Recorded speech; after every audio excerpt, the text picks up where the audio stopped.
नमस्कार, बड़ी खबर बड़ी बहस देख रहे हैं आप। मैं हूं आपके साथ सृष्टि से। मध्य प्रदेश के मुख्यमंत्री डॉक्टर मोहन यादव ने हाल ही में देवास जिले के सोनकच्छ में कई ऐतिहासिक घोषणाएं की, जिनमें महिलाओं, किसानों और पेंशन धारकों के लिए बड़ी सौगातें शामिल थी। लाडली बहना योजना के तहत 1,27,00,000 महिलाओं के खाते में 1,553 करोड़ रुपए ट्रांसफर किए गए, जिससे महिलाओं को आर्थिक संबल मिलेगा। सरकार इस राशि को धीरे धीरे बढ़ाकर 3,000 रुपए करने की योजना बना रही है, जो कि राज्य की महिलाओं को आत्मनिर्भर बनाने की दिशा में बड़ा कदम माना जा रहा है। इसके साथ ही किसानों के लिए राहत के रूप में गेहूं का समर्थन मूल्य 2,600 रुपए प्रति क्विंटल तय किया गया है, जो केंद्र सरकार की एमएसपी से 175 रुपए अधिक है। इसके साथ ही मुख्यमंत्री ने कांग्रेस पर भी निशाना साधा है। आज इसी मुद्दे पर चर्चा करेंगे, लेकिन इससे पहले देखिए एक रिपोर्ट। की नई उड़ान, लाडली बहनों को बड़ी सौगात, किसानों के लिए बढ़ा समर्थन मूल्य, महिलाओं की आत्मनिर्भरता की ओर कदम। मध्य प्रदेश के मुख्यमंत्री डॉक्टर मोहन यादव ने देवास जिले के सोनकच्छ स्थित पीपलरावा से प्रदेश की महिलाओं और किसानों के लिए ऐतिहासिक घोषणाएं की। लाडली बहना योजना के तहत 1,27,00,000 बहनों के खाते में 1,553 करोड़ रुपए ट्रांसफर किए गए, जिससे प्रदेश की महिलाओं को आत्मनिर्भर बनाने की दिशा में एक और मजबूत कदम बढ़ाया गया। वर्तमान में इस योजना के तहत 1,250 रुपए प्रति माह दिए जा रहे हैं, जिसे धीरे धीरे बढ़ाकर 3,000 रुपए किया जाएगा। इसके अलावा 56 लाख सामाजिक सुरक्षा पेंशन लाभार्थियों के खाते में 337 करोड़ रुपए की राशि भेजी गई। मुख्यमंत्री ने 76 लाख महिलाओं को गैस सिलेंडर भरवाने के लिए 450 रुपए की अतिरिक्त सहायता देने का भी ऐलान किया, जिससे गृहिणियों की खर्च का बोझ कम होगा। किसानों के लिए भी बड़ी सौगात की घोषणा करते हुए मुख्यमंत्री ने कहा, इस वर्ष प्रदेश में गेहूं का समर्थन मूल्य 2,600 रुपए तय किया गया है, जो केंद्र सरकार की एमएसपी से 175 रुपए अधिक है। इससे 81 लाख किसानों को राहत मिलेगी, जिनके खातों में 1,624 करोड़ रुपए की किसान सम्मान निधि ट्रांसफर की गई। देवास से तो विशेष प्रेम है। मैं महाकाल से आता हूं। आप दो देवियों के वास वाले हो, आप सबका अभिनंदन करता हूं, आपको बधाई देता हूं। देवास में आज यहीं पर लगभग 53 अलग अलग प्रकार के विकास कार्यों के 145 करोड़ से ज्यादा के लोकार्पण भूमि पूजन हो रहे हैं। जोरदार अभिनंदन करो अपने नए निर्माण कार्य के लिए। और केवल इतना ही नहीं, हमारे लिए तो अब जनसंपर्क अभियान के माध्यम से जब आपने 1,55,000 से ज्यादा निवासियों को जन जागरूक करने के लिए जलाभिषेक यात्रा निकाली, तो बहनों के लिए मैं कहना चाहूंगा कि अभी तो 1,250 डाल रहे हैं, अभी चिंता मत करना, धीरे धीरे करके 3,000 रुपए तक की राशि आप सबके खाते में आने वाली है। इसके साथ ही मुख्यमंत्री ने कांग्रेस पर तीखा हमला करते हुए कहा कि महात्मा गांधी ने 1947 में ही कांग्रेस की उपयोगिता समाप्त होने की बात कही थी, लेकिन सत्ता की भूख ने इसे अब तक जीवित रखा। उन्होंने आरोप लगाया कि कांग्रेस ने पहले राम मंदिर का विरोध किया और अब खुद को हिंदू समर्थक दिखाने की कोशिश कर रही है। 1,30,00,000 महिलाओं से वोट लेने के लिए भाजपा ने झूठा वादा किया कि 3,000 रुपए प्रति माह महिलाओं को उपलब्ध कराया जाएगा। लाडली बहनों के वोट तो ले लिए, परंतु आज तारीख तक 3,000 रुपए उनको देने का जो वादा था वो अधूरा था। अब फिर से भाजपा सरकार कह रही है कि हम 3,000 रुपए देंगे, जबकि मध्य प्रदेश की भाजपा की सरकार निरंतर कर्जे पे कर्जा ले रही है। एक महीने में 4 बार कर्जा लेने वाली मध्य प्रदेश की भाजपा सरकार 3,000 रुपए के जो अपना वादा था उसको कब पूरा करने वाली है। मध्य प्रदेश की लाडली बहना सरकार से निरंतर सवाल पूछ रही है। जिस तरीके से वोट के लालच में महिलाओं को गुमराह किया गया है, महिलाओं को झूठ बोला गया है और उनसे वोट ले लिए गए और आज तारीख तक अपना वादा पूरा नहीं किया है। मोहन यादव जी, जल्द से जल्द मध्य प्रदेश की लाडली बहनों को 3,000 रुपए देने का जो आपने वादा किया था उसको जल्द से जल्द पूरा कीजिए। मध्य प्रदेश में भारतीय जनता पार्टी सरकार लगातार प्रदेश की बहनों को सौगात दे रही है। लाडली बहना योजना के माध्यम से लगातार 1,30,00,000 बहनों को प्रदेश में राहत मिल रही है और अब मुख्यमंत्री जी ने वचन दिया है कि मध्य प्रदेश की बहनों को 3,000 तक की राशि जल्द ही मिलेगी। ये भारतीय जनता पार्टी सरकार है जो सदैव प्रदेश की माताओं बहनों के साथ खड़ी है और भविष्य में अन्य भी सौगातें दी जाएंगी। मुख्यमंत्री ने प्रियंका गांधी पर कटाक्ष करते हुए कहा कि भारत में विवाह के बाद नाम बदलने की परंपरा है, लेकिन कुछ लोगों के लिए नाम से ज्यादा वोट जरूरी है। मुख्यमंत्री ने विकास कार्यों का जिक्र करते हुए कहा कि हर हाथ को काम, हर खेत को पानी सरकार की प्राथमिकता है, जिसके तहत 144 करोड़ 84 लाख रुपए की लागत से 53 विकास परियोजनाओं का शिलान्यास और लोकार्पण किया गया। उन्होंने घोषणा की कि सोनकच्छ को जल्द ही रंजीत सागर परियोजना से सिंचाई का पानी मिलेगा, जिससे किसानों को फायदा होगा और क्षेत्र में हरियाली बढ़ेगी। इस अवसर पर मुख्यमंत्री ने प्रदेश के विकास और जनता के कल्याण के लिए सरकार की प्रतिबद्धता दोहराई, जिससे मध्य प्रदेश आत्मनिर्भरता और समृद्धि की नई ऊंचाइयों को छू सके।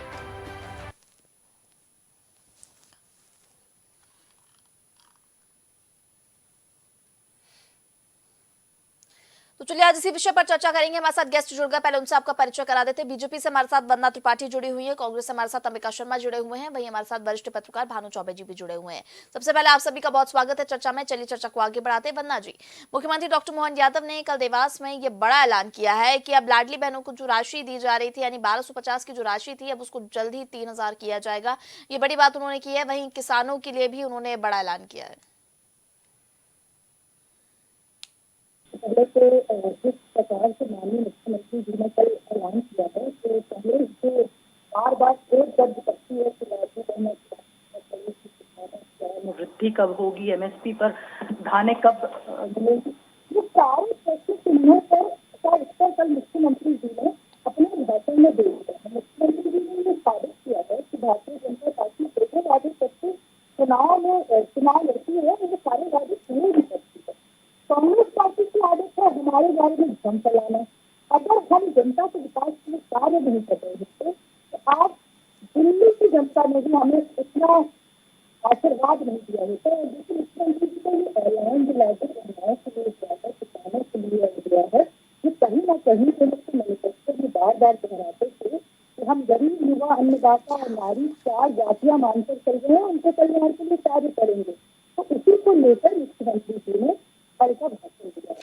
अब कांग्रेस पार्टी कहेगी कि राशि कब बढ़ेगी, जब प्रदेश का मुखिया, प्रदेश के जो उत्तरदायित्व जिनके पास है, वो कह रहे हैं अब राशि बढ़ेगी, एमएसपी दी जाएगी, और इतने बड़े मंच से कह रहे हैं, सरकारी कार्यक्रम में कह रहे हैं। मुझे लगता है कांग्रेस पार्टी के सीने में थोड़ी ठंडक से पड़ गई होगी, क्योंकि कांग्रेस पार्टी के पास मात्र यही मुद्दा था जिसको लेकर वो जनता को भ्रमित करते थे। उस पर भी माननीय मुख्यमंत्री जी ने अंकित लगा दिया है। मुझे लगता है कि कांग्रेस पार्टी अब कुछ नया नाम लेकर आएगी अलापने के लिए, क्योंकि उनके पास कितना भी एजेंडा है नहीं। जनता के विकास की बात करते नहीं, जनता के कल्याण की बात करते नहीं। हर समय भारतीय जनता पार्टी को, हमारी सरकार को, हमारे माननीय मुख्यमंत्री जी को देखते रहते हैं, और इसी का नतीजा है कि आज ये स्थिति हो गई कि जिस प्रकार मध्य प्रदेश की लोकसभा में शून्य पर रखते थे, दिल्ली में भी शून्य पर आ गए। तो कांग्रेस पार्टी की जो यथास्थिति है वो जनता बार बार उन्हें दिखा रही है, लेकिन उसके बावजूद इल्जाम लगाने में लोग बंद नहीं करेंगे। अगर इल्जाम लगाने की बजाय राजनीति करें, अपने भी कुछ बिंदु लेके आए कि आखिर अगर सत्ता में नाम लीजिए आ जाते हैं क्या करेंगे। तो मुझे लगता है जनता उनकी जो स्वीकारता जनता में खत्म होती जा रही है, कुछ हद तक बढ़ेगी। मेरा निश्चित एक पर्सनल सजेशन है कांग्रेस पार्टी को कि आप दूसरे को सोचने के बजाय, हाय हाय मचाने के बजाय जरा अपनी चिंता करिए और अपने विकास कार्य क्या होंगे, आपके एजेंडा क्या होंगे, वो तय करिए। भारतीय जनता पार्टी ने जो वादे किए थे वो सारे पूरे किए और कल का मुख्यमंत्री जी का भाषण इसका एक अच्छी तरह जी वंदना जी, ठीक है। अंबिका जी आपके पास आऊंगी। देखिए वंदना जी का कहना है कि विपक्ष लगातार इस पर कहता तो था, जनता को भ्रमित करने का काम किया कि भारतीय जनता पार्टी से वादा करती है लेकिन धरातल पर कुछ नहीं दिखता, और कहना भी था कांग्रेस का कि भाई लाडली बहना योजना की शुरुआत जो की है भारतीय जनता पार्टी ने, चुनाव के बाद बंद हो जाएगा। लेकिन देखिए योजना तो जारी है और अब 3000 करने का भी ऐलान मुख्यमंत्री ने कर दिया है। सृष्टि जी, झूठ बोलने के लिए बड़ी हिम्मत चाहिए और बार बार झूठ बोलते हैं। वास्तव में इनकी हिम्मत की दाद देते हैं हम भारतीय जनता पार्टी के लोगों की। इन्होंने चुनाव से पहले वादा किया था हमारी बहनों से, मध्य प्रदेश की बहनों से, हम 3000 रुपए करने वाले हैं लाडली बहना को। ये अभी तक 3000 रुपए नहीं कर पाए और ये बार बार कहते हैं कि हम झूठ नहीं बोलते हैं। इससे बड़ा झूठ और क्या हो सकता है। अभी लाडली बहना का जो बजट है, आप अक्टूबर से लेकर फरवरी तक का देखिए, लगातार बजट कम हो रहा है। निश्चित रूप से इन्होंने लाडली बहना को इस पात्रता से हटाया है। नई लाडली बहना, उसमें ये ले नहीं रहे हैं। इन्होंने चिन्हित करके जो भारतीय जनता पार्टी का टैग जिन महिलाओं के ऊपर लगा हुआ था, उन महिलाओं को लाडली बहना का लाभ दिया है। ये लोग बिल्कुल टारगेट करके कांग्रेस से जुड़े हुए लोग या इनकी भारतीय जनता पार्टी के जो सिपाही, मतलब आपका ये कहना अंबिका जी कि आपके आसपास जितनी भी महिलाएं उनमें से किसी को लाडली बहना की जो राशि है वो नहीं मिल रही है? बिल्कुल ये माने भारतीय जनता पार्टी के लोग व्यवसाय करते हैं, राजनीति के माध्यम से सेवा नहीं करते। ये चिन्हित करके अपने पार्टी से जुड़े हुए जिनके टैग लगे हुए हैं, जिनके मकानों पर झंडे लहरा रहे हैं भारतीय जनता पार्टी के, उन्हीं महिलाओं को, उन्हीं बहनों को इसका लाभ दे रहे हैं। ना ये सरभारा वर्ग की तरफ देख रहे हैं। ये लोग तो बिल्कुल वही वो है कहावत, अंधा बांटे रेवड़ी चीन चीन के दे। ये लोग पूरी तरह से जितना सरकार की खजाने का दुरुपयोग कर रहे हैं, वो एक काला इतिहास इनका निश्चित रूप से भविष्य में आने वाली पीढ़ी पड़ेगी। दूसरा हमारा कहना ये है कि ये लाडली बहना की बात छोड़ो, ये लोग कभी लाडली बहना का पूरा नहीं कर सकते। किसान भाइयों के ऊपर देख लीजिए, इन्होंने 3,000 रुपए MSP की बात कही थी, अब 2600 करने की बात कही है, कल ऐलान किया है। नहीं तो अभी 2600 हुआ, थोड़ा करके ये डाल रहे हैं। और वो भी जब किया है इन्होंने, जब कांग्रेस लगातार इन पर दबाव बना रही है, लगातार इनको शर्मिंदगी महसूस करा रही है, लगातार इनको एक्सपोज कर रही है जनता के सामने, तब इन्होंने मजबूरी में आके 2600 तक आए हैं। तो आपको तो दो तरफा तारीफ करनी चाहिए अंबिका जी, कि आपने कहा कि कांग्रेस जब दबाव बना रही है तब सरकारी फैसले ले रही है, तो आपको अपनी भी तारीफ करनी चाहिए कि विपक्ष आखिर इतना मजबूत है कि दबाव बनाने में सफल हो रहा है, कि सरकार उस पर फैसले ले रही है। और दूसरा, आपको सरकार की भी तारीफ करनी चाहिए कि फैसले तो ले रही कम से कम।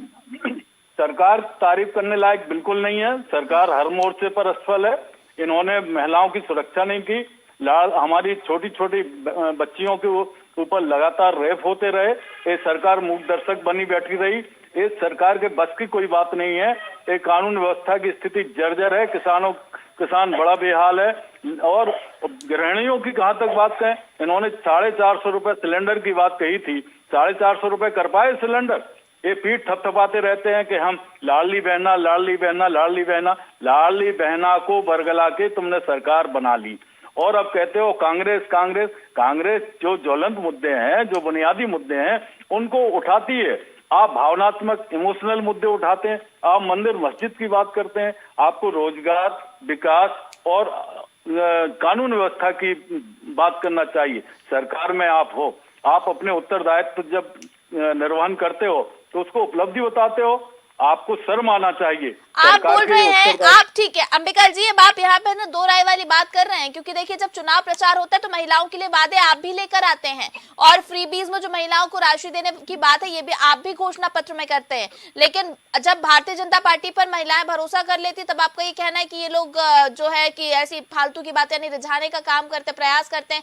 सिर्फ यहाँ की बात नहीं, अगर हम राष्ट्र की बात करें, हम चाहे अगर हम दिल्ली में भी चुनाव हुआ, वहां की आप देख लीजिए, महिलाओं के लिए योजना जो घोषणा पत्र आपने जारी किया था कि महिलाओं को राशि देने की बात आपने नहीं कही थी। ये लोग इतना खूबसूरत तरीके से झूठ बोलते हैं सृष्टि जी कि इनका कोई ताने नहीं है। इनको ट्रेनिंग दी जाती है कि इस प्रकार से आप झूठ बोलो, लोगों को अपने झांसे में ले लो, और व्यक्ति समझ नहीं पाए कि हमें वास्तव में अपने वोट का प्रयोग किस प्रकार से करना है। जैसे इन्होंने ध्वस्त हमारे राजनीतिक मूल्यों को किया, वो आप महत्वपूर्ण चैनल की आप एक संवाददाता एंकर हैं, आप भी जानते हैं कि सत्ता का खेल खेल रहे हैं। ये सत्ता के माध्यम से अपनी तिजोरियां भर रहे हैं। ये लोग सेवा की तरफ नहीं, ये पूंजीवादी व्यवस्था की तरफ देश को बढ़ा रहे हैं। ये गरीब को गरीब कर रहे हैं, पैसे वाले को पैसे वाला बना रहे हैं। इनके पास ना कोई विजन है, ना कोई इनके पास मिशन है। गरीब निश्चित रूप से ठगा सा महसूस कर रहा है जनता, इस भारतीय जनता पार्टी के कार्यकाल। आने वाले समय 2-3 साल बहुत जल्दी कटेंगे। इनको इनकी जमीन दिखा देगी यहाँ की जनता। ये कितने पानी में है, ये कितनी गड़बड़ियां कर रहे हैं, ये कितना छलावा जनता के साथ कर रहे हैं, किस प्रकार से सब्जवाग लोगों को दिखाते हैं, और फिर अब सत्ता में आके केवल और केवल माफियाओं के लिए काम करते हैं, गुंडों को संरक्षण प्रदान करने के लिए काम करते हैं, और खुद व्यवसायीकरण करते हैं। राजनीति को बाजार इन्होंने बना दिया। इनको शर्म आना चाहिए। इन जो राजनीति सेवा का वो होता था, गांधी जी के बारे में ये क्या बात करते हैं गांधी ने तो, जब गांधी को गोली में इनकी विचारधारा के लोगों ने मारी, तब गांधी ने हे राम कहा। हम लोगों से बड़ा राम का भक्त कौन हो सकता है? ये धर्म के ठेकेदार हैं। हम लोग बहुत बड़े सनातनी, ये धर्म का ढोंग करते हैं। हम लोग धर्म के प्रति वास्तव में आस्था में डूबे हुए लोग हैं। हम लोग बिल्कुल, हमारे रोम रोम में धर्म है, सनातन है, लेकिन हम इस प्रकार से ढिढोरा नहीं पीटते। ठीक है अंबिका जी, आपकी बातों को सुना मैंने। भानु जी, आपने दोनों पक्षों को सुना, आपने वंदना जी को भी सुना, आपने अंबिका जी को भी सुना। एक तरफ वंदना जी का कहना है कि भारतीय जनता पार्टी लगातार विकास की ओर बढ़ रही है और महिलाओं को आत्मनिर्भर बनाने की बात जो पहले भी प्रधानमंत्री भी करते आए हैं, मुख्यमंत्री डॉक्टर मोहन यादव ने भी कई बार कहा है, और इसी के तर्ज पर जो कल मुख्यमंत्री ने ऐलान किया है वो महिलाओं को आत्मनिर्भर बनाने के लिए है। और किसानों के लिए भी उन्होंने जो बड़ा ऐलान किया है, गेहूं के MSP पर 2600 की जो उन्होंने बात कही है, वो भी कहीं ना कहीं किसानों के लिए एक बड़ा फैसला है। आप कैसे देखते हैं इसे? इस बात से असहमति किसी की नहीं होना चाहिए, नहीं होगी कि कमजोर को सहारा देकर खड़ा करना समाज का भी दायित्व है और शासन का भी दायित्व है। अब ये सवाल है कि कमजोर चुना कैसे जाए, कौन कमजोर है ये कैसे तय किया जाए। तो ये पारदर्शिता अगर लाई जाती है तो विरोध की बात नहीं है। दूसरी बात यह है, इसमें लाडली बहना योजना या जो मदद नगद दी जा रही है, इसमें आत्मनिर्भरता का सवाल है और मुद्दा लक्ष्य ये होना चाहिए कि जो आम जनता है, जो समाज है, वो आत्मनिर्भर बने। इसके लिए जरूरी है कि वो कुछ काम करे, कौशल विकास हो। शासन ने कौशल विकास की व्यवस्था तो की है। मेरा कहना है कि अगर आप पैसे दे रहे हैं नगद, तो उनको कहीं किसी काम में भी लगाया जाए और उनसे कुछ कौशल विकास करके कुछ काम करने की आदत भी डाली जाए। ऐसे केंद्र खोले जाएं जहां ये लाडली बहना योजना के पैसे पाने वाली महिलाएं काम करें, कौशल विकास करें और उत्पादन में योगदान करें। जहां तक विपक्ष का सवाल है, विरोध का सवाल है, मैं सुन रहा था, विपक्ष के जो विरोध है वो नीतिगत समर्थन या नीतिगत विरोध होना चाहिए। ये नीतिगत समर्थन, ऐसा लगता है बातचीत सुन के कि ये समर्थन तो कर रहे हैं पैसे देने का, लेकिन प्रक्रिया से नाराज है कि प्रक्रिया कैसी होनी चाहिए, धीमी है, तेज है, सब तक पहुंच रहा है कि नहीं पहुंच रहा है, डिस्ट्रीब्यूशन नेटवर्क खराब है। तो इसका मतलब है नीतिगत समर्थन आप कर रहे हैं तो खुलेआम करिए, उसको साफ साफ कहिए। और दूसरी बात यह है कि आरोप और विरोध में कुछ ऐसे तथ्य होने चाहिए जिनसे वो वजनदार हो, जिनसे उनकी धार बनती हो। धारदार विरोध होना चाहिए। बयानबाजी का विरोध से ज्यादा देर नहीं टिकता और उसका कुछ असर नहीं होता। और तीसरी बात यह है कि कांग्रेस को अपने परफॉर्मेंस के बारे में, प्रदर्शन के बारे में, सेवा के बारे में फिर से सोचना होगा, क्योंकि हाल ही में दिल्ली चुनाव ने बता दिया कि कांग्रेस की स्वीकार्यता अभी भी पनप नहीं पाई है, बन नहीं पाई है। तो कांग्रेस के सामने लक्ष्य बड़ा है, राजनीतिक लक्ष्य बड़ा है कि कैसे वो जीवित रहे और कैसे वो आगे बढ़े। जी बिल्कुल भानु जी। वंदना जी, आपसे सवाल है कि देखिए, जिस तरह से भानु जी ने जो जिक्र किया उस बात से मैं भी सहमत हूँ कि ठीक है, अगर आप लोग महिलाओं को आत्मनिर्भर बनाने की बात करें, लेकिन आत्मनिर्भर वो तब बनेगी जब, यानी इस महिलाओं को पैसे देने से काम नहीं चलेगा। उनका सीधा सीधा बात ये थी कि महिलाओं के लिए कुछ ऐसे केंद्र बनाने चाहिए या उनको ऐसा कुछ प्रोत्साहित करना चाहिए, ऐसे कैंपेन आपको चालू करने पड़ेंगे जिससे उनको आप मोटिवेट कर सकें कि आप अपना, यानी आपका जो फ्री टाइम है उस पर आप कुछ और भी कार्य कर सकते हैं और उससे आप रोजगार अपने लिए उत्पन्न कर सकते हैं। यानी उस 1200, अगर अभी हम 1250 की राशि की बात करें तो उस 1250 की राशि को भी बढ़ाया जा सकता है और उससे आप आत्मनिर्भर बन सकते हैं। यानी सरकार पे पूरी तरह से आप डिपेंडेंट मत रहिए। मैं अपने आपके प्रश्नों का उत्तर दो पार्ट से दूंगी। पहले तो मैं कांग्रेस पार्टी के प्रवक्ता दूंगी, लेकिन इसके पास तो कांग्रेस पार्टी ने ये प्रश्न चिन्ह लगाए हैं। हमारे कांग्रेस पार्टी का कहना है कि विरोध ऐसा किया, तो हम तो कम से कम अपनी विपक्ष की बात सुन रहे हैं, उनकी बात अगर मान लें, हम तो विपक्ष की बात, अगर विपक्ष हमें कोई पॉजिटिव डायरेक्शन दिखा रहा है तो मान रहे हैं।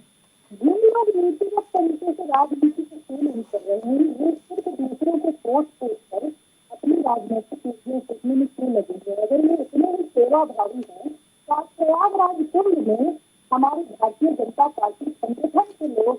निकालकर रोड में खड़े होकर लोगों को भोजन पानी की व्यवस्था प्रशासन के साथ कर रही है, ये कहलाती है सेवा। तो आप डिबेट के बैठ के जोर जोर से चिल्लाएं और कहें हम सनातनी हैं, हम सनातन को मानने वाले हैं, हम सेवा करते हैं, आपकी ये सेवा जमीनी स्तर से नहीं दिखती, धरातल पर क्यों नहीं दिखती? क्यों कांग्रेस पार्टी का कोई भी नेता इस महायज्ञ में अपनी सहभागिता क्यों नहीं दिखा रहा है? अगर आप इतने सनातनी हैं तो पहली चीज तो दूसरी चीज आप पॉजिटिव बिंदुओं पर आ जाते हैं, क्योंकि कांग्रेस पार्टी के इतने इल्जाम है और झूठे इल्जाम है, हर एक इल्जाम का उत्तर देना मैं जरूरी नहीं समझती, पॉजिटिविटी पर बात करते हैं। लेकिन मुद्रा लोन की राशि को जिस प्रकार से बजट में बढ़ाया गया है, आपको मैं बता दी कि 60% जो मुद्रा लोन का है वो हमारी बहनें यूज करती है। तो मुद्रा लोन की राशि को भी माननीय निर्मला सीतारमण जी ने बताया है। हम लखपति दीदी पर काम कर रहे हैं, लोन दीदी पर काम कर रहे हैं, क्या सहायता समूहों की राशि कैसे बढ़े इस पर। अच्छा वंदना जी, उन्होंने एक और आरोप लगाया कि उनके आसपास की महिलाओं को उन्होंने देखा तो उनको लाडली बहना की राशि नहीं मिल रही है। बिल्कुल ये बड़ा हास्यास्पद लगा मुझे कि महिलाओं पर क्या सब टैग लगा दिया है कि वो बीजेपी की और कांग्रेस की, लेकिन ये कितनी सफेद झूठ बोलने का ये लोग कार्य करते हैं। लेकिन मैं उसका भी आपकी टेक्निकली आंसर दे देती हूँ कि क्यों किस वजह से इसके जो पैरामीटर है उसको बाहर रखा गया। देखिए उसमें बहुत सी बहनें ऐसी हैं सरकारी नौकरी उसके आयु सीमा रखी गई थी 7 वर्ष, कई लोग 5 वर्ष से ऊपर हो चुके हैं। तो ऐसे बहुत सारे पैरामीटर है इनकी वजह से, और वो बिजली और शांत चीजें हैं, तो इनकी टेक्निकलिटी में लोग नहीं जाते। ये मतलब इनको जनता को भ्रमित करने के लिए कुछ भी बोलना है। और आप उन्होंने कह दिया कि कांग्रेस की पार्टी और बीजेपी की पार्टी, आप ये बताइए कि क्या कोई महिला अपने गले में पट्टा किसी पार्टी का पहन कर घूमती है या अपने माथे में किसी पार्टी का तिलक लगाकर घूमती है? महिलाओं को सिर्फ एक चीज से मतलब है, उनकी रोजमर्रा की जिंदगी, उनकी घर गृहस्थी कैसे सुचारू तरीके से चले। जो भी सरकार उनके लिए ये कार्य करती है उसको वो वोट देती है, क्योंकि महिलाएं घर की लक्ष्मी, गृह निर्माता, और हमारे यहाँ परिवार में महिलाओं की मुख्य भूमि और भूमिका मानी जाती है। ठीक है वंदना जी सुना मैंने आपको। अंबिका जी एक छोटा सा जवाब दे दीजिए कमेंट के तौर पर। जिस तरह से अभी वंदना जी को हम सुन रहे थे, उन्होंने कहा है कि ठीक है हम अपने, अगर आपका ये कहना है कि विपक्ष के तौर पर आप दबाव बना रहे सरकार पर, तो हम भी उस बातों को मान रहे हैं, यानी हम भी आपकी बातों को रख रहे हैं और उन पर अमल कर रहे हैं। इस बात से आपको भी संतोष होना चाहिए। दूसरी चीज जो उन्होंने महिलाओं का जिक्र किया है कि जो योजना, जो क्राइटेरिया तय किया गया था 60 से ऊपर वाली महिलाओं को, क्योंकि पेंशन स्कीम का लाभ मिल रहा था, इसलिए उनको लाडली बहना योजना के तहत राशि मिलना बंद किया गया। लेकिन बाकी जो महिलाएं हैं उनको राशि प्रॉपर मिल रही है। इसमें कोई बीजेपी कांग्रेस का टैग नहीं है महिलाओं पर। देखिए सरस्वती जी, अब इससे बड़ा झूठ और क्या हो सकता है कि जो भी अभी वर्तमान में कई महीनों से लाडली बहना योजना के लिए इन्होंने नए लोगों को चिन्हित ही नहीं किया है, नए लोगों को इसमें शामिल ही नहीं किया है। ये लोग जो आज से 5-6 माह पहले जो स्थिति थी वही आज है। इतना बड़ा मध्य प्रदेश है, क्या इस मध्य प्रदेश में अब 6 माह के बाद भी ऐसा कोई आवेदन नहीं आया होगा लाडली बहना के अंतर्गत? ये लोग केवल और केवल ये जो भी सरकारी योजनाएं हैं उनको अपने स्वार्थ की बलिवेदी पर स्वाहा करते हैं। ये लोग अपने लोगों को लाभान्वित करते हैं, सर्वहारा वर्ग को लाभान्वित नहीं करते हैं। ऐसा लग रहा है जैसे मध्य प्रदेश में बैठी हुई सरकार केवल भारतीय जनता पार्टी की सरकार हो, जनता की सरकार ना हो, इस जनता के प्रति उत्तरदायी ना हो। हमारा कहना ये है कि कभी भी कोई सरकार बनती है तो वो पूरे प्रदेश की होती है, प्रदेश की जनता के कल्याण की बात वो सोचती है। लेकिन जो केवल और केवल भारतीय जनता पार्टी और उससे जुड़े हुए लोगों के कल्याण की बात सोचते हैं, इतने संवेदन शून्य ये लोग हो गए हैं, ये इतना विशाल हृदय नहीं लग पाते, बड़े तंग दिल के लोग हो गए हैं। अब हम लोग इंतजार इस बात का कर रहे हैं कि ये वो दिन कब आएगा जब ये 3000 रुपए हमारी लाडली बहनाओं को देंगे और हम स्वागत करेंगे। उसका ऐलान मुख्यमंत्री ने किया है। अंबिका जी, हम भी इंतजार कर रहे हैं कि जल्दी सीएम डॉक्टर मोहन यादव ये सौगात भी महिलाओं को दें जी, जो जिससे आपके भी जो सवाल हैं वो खत्म हो सके। फिलहाल इस चर्चा को यहीं विराम देंगे। मैं सभी गेस्ट का मेरे साथ जुड़ने के लिए बहुत धन्यवाद। वंदना जी आपका बहुत धन्यवाद, भानु जी आपका बहुत धन्यवाद, अंबिका जी आपका भी बहुत धन्यवाद। तो बिल्कुल मुख्यमंत्री डॉक्टर मोहन यादव ने बहनों के लिए उन्होंने बड़ा ऐलान किया है, किसानों के लिए ये बड़ा ऐलान किया है। यानी राशि जो कि महिलाओं को 1250 रुपए मिलती थी, जिस पर विपक्ष लगातार आरोप भी लगाता था कि 3000 की बात की थी तो 1250 क्यों, लेकिन इस पर मुख्यमंत्री डॉक्टर मोहन यादव ने कहा है कि अब जल्द ही 3000 भी राशि दी जाएगी, यानी धीरे धीरे कर इसे बढ़ाया जाएगा। तो अब देखने वाली बात होगी कि कब से ये राशि दी जाएगी और जो ऐलान मुख्यमंत्री डॉक्टर मोहन यादव ने किए हैं उनको धरातल पर कब देखने को मिलता है। फिलहाल बड़ी खबर बड़ी बहस में इतना ही। मुझे दीजिए इजाजत, आप देखते रहिए DNN। नमस्कार।